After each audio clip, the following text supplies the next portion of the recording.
আপনার কি বাড়িওয়ালা হঠাৎ মেসেজ দিয়ে বলেছে পরের মাস থেকে 20% ভাড়া বাড়বে, না হলে বাড়ি খালি করে দাও? কলকাতায় থাকা লক্ষ লক্ষ ভাড়াটিয়া প্রতি বছর এই মানসিক চাপের মধ্যে দিয়ে যায়। কিন্তু কি আইন সত্যিই বাড়িওয়ালাকে এত ক্ষমতা দেয়?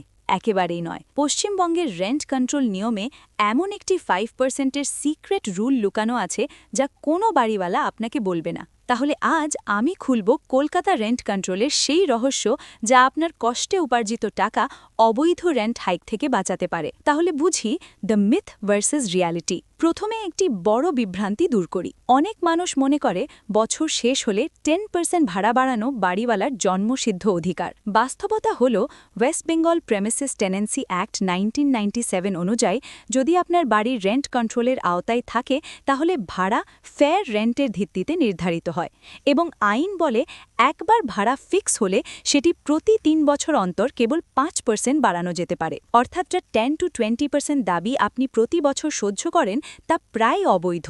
এবার কথা বলি সেই নিয়মের যা বাড়িওয়ালা আপনাকে লোকায়, দ্য 90-ডে নোটিস রুল। বাড়িওয়ালা কাল থেকে বা পরের সপ্তাহ থেকে ভাড়া বাড়াতে পারবেন না। আইনের অনুযায়ী তাকে ভাড়া বাড়ানোর কমপক্ষে 3 মাস অর্থাৎ 90 দিন আগে আপনাকে লিখিত নোটিশ দিতে হবে। যদি নোটিশ না আসে তাহলে আপনি বাড়ানো ভাড়া দিতে আইনিভাবে বাধ্য নন। তাহলে পরবর্তীবার যখন কেউ হঠাৎ ভাড়া বাড়ানোর কথা বলবে তখন তাদের 90 দিনের লিখিত নোটিশ চাইবেন।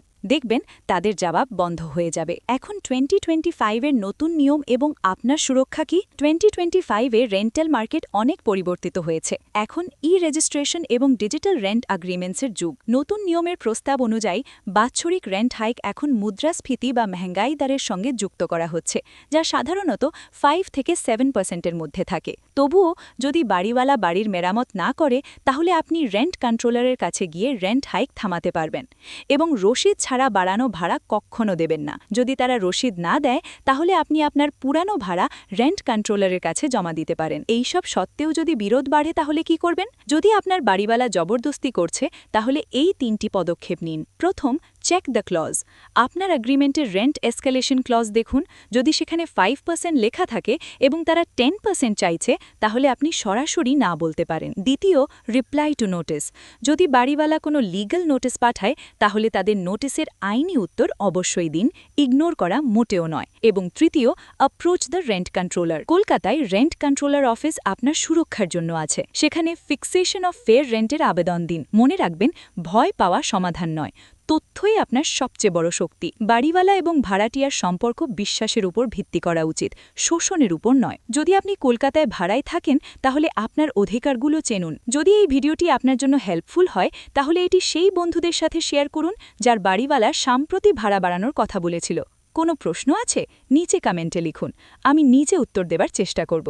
এবং যাত্রার আগে একটি ফ্যাক্ট, কলকাতায় টেনেন্সি এবং লিজের মধ্যে অনেক পার্থক্য আছে যা আমি পরবর্তী ভিডিওতে বলবো। এবং হ্যাঁ, এই ধরনের আপডেটেড ভিডিওর জন্য লাইক, শেয়ার, কমেন্ট এবং সাবস্ক্রাইব করতে ভুলবেন না। দেখা হবে পরবর্তী ভিডিওতে নতুন টপিক সহ। নিরাপদে থাকুন, সচেতন থাকুন।